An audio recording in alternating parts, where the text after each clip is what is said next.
పర్వాలేదా?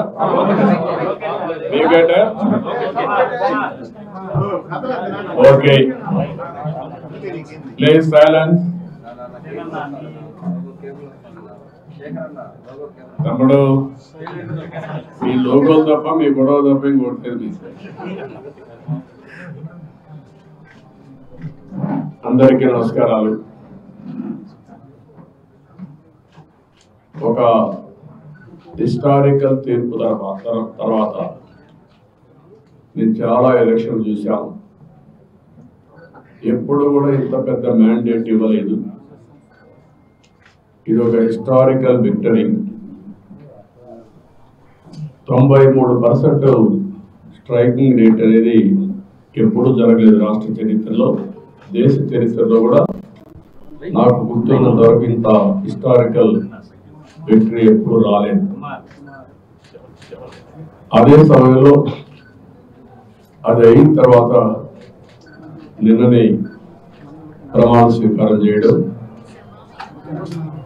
సాక్షాత్తు కేంద్ర ప్రభుత్వం ప్రధానమంత్రి అమిత్ షా గారు, అదే మరి వేరే రాష్ట్రాల ముఖ్యమంత్రులు, ఆల్ ఇండియా బీజేపీ పార్టీ అధ్యక్షుడు నడ్డా గారు, ఇలాంటి ప్రముఖులందరూ రావడం, ఆ తర్వాత నేను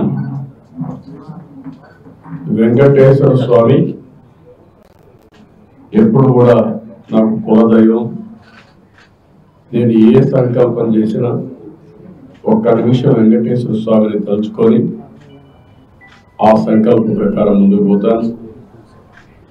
అదే మరి చిన్నప్పటి నుంచి మీరు చూస్తే ఇదే రోడ్లో మంగాపురం నుంచి చదువుకున్న రోజుల్లో కూడా దేవునికి మొక్కులు తీర్చుకోవడానికి నడిచి వచ్చేవడం, అక్కడి నుంచి మళ్ళీ ఈ రోడ్లో తిరుపతి వరకు నడిచి ఆ తర్వాత బస్సులో వెళ్ళేవాడు. అది నా జీవిత ప్రారంభం. వెంకటేశ్వర స్వామి ఆశీస్సులతో అంచెలంచెలుగా మీరు చూస్తే నేను ఎదగడం, రాష్ట్రానికి ముఖ్యమంత్రి కావడం, దేశ రాజకీయాల్లో ఒక పాత్ర పోషించే పరిస్థితి వచ్చింది.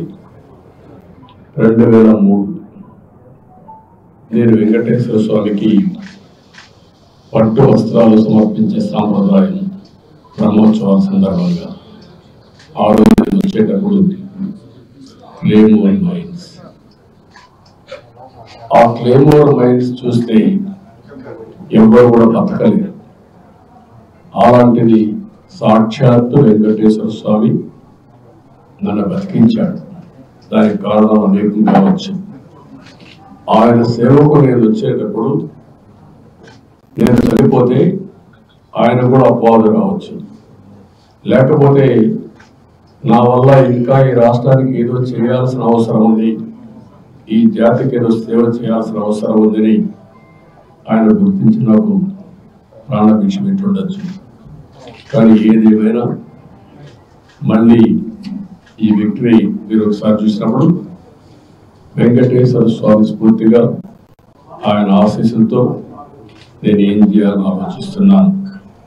ఒకసారి ఇవన్నీ చరిత్రలు. ఎన్టీ రామారావు గారు అన్నదానం పెట్టాడు. అన్నదానం ప్రవేశపెట్టిన తర్వాత దేవాంశి పుట్టినప్పటి నుంచి ఒకరోజు అన్నదాన కార్యక్రమానికి డొనేషన్ ఇస్తున్నాడు.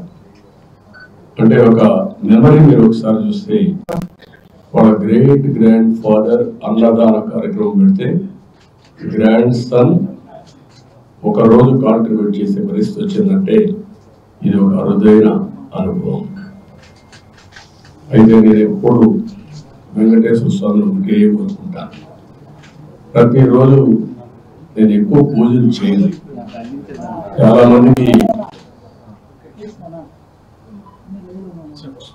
మందికి నేను పూజలు చేస్తాను లేదు కూడా తెలియదు. కానీ నేను వెంకటేశ్వర స్వామికి పవిత్రమైన మనసుతో నిద్రలేసి బయట వచ్చేటప్పుడు ఒక్క నిమిషం ధ్యానం చేస్తాను, ప్రార్థన చేస్తాను. ఆ ప్రార్థనలో ఒకే విషయం కోరుకుంటాను, రాష్ట్రం సుభిక్షంగా ఉండాలి,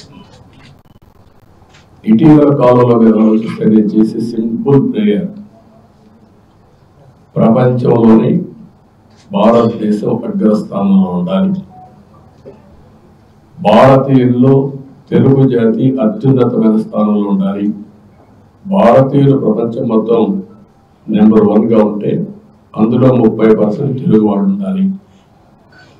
అదే సమయంలో నేను వెంకటేశ్వర స్వామి కోరుకునేది, సంపద సృష్టించడం ఎంత ముఖ్యమో సృష్టించిన సంపద పేదవాడికి వెళ్ళాలి. సంపదగా కొంతమందికి పరిమితం కావడం కాకుండా పేదరికం లేని సమాజం, zero poverty nation, zero poverty state, zero poverty district, ఇవి జరిగినప్పుడు అందరూ కూడా మెరుగైన జీవన ప్రమాణాలతో ముందుకు పోయే పరిస్థితి వస్తుంది. అదే సమయంలో ఆర్థిక అసమానతలు తగ్గించాలి.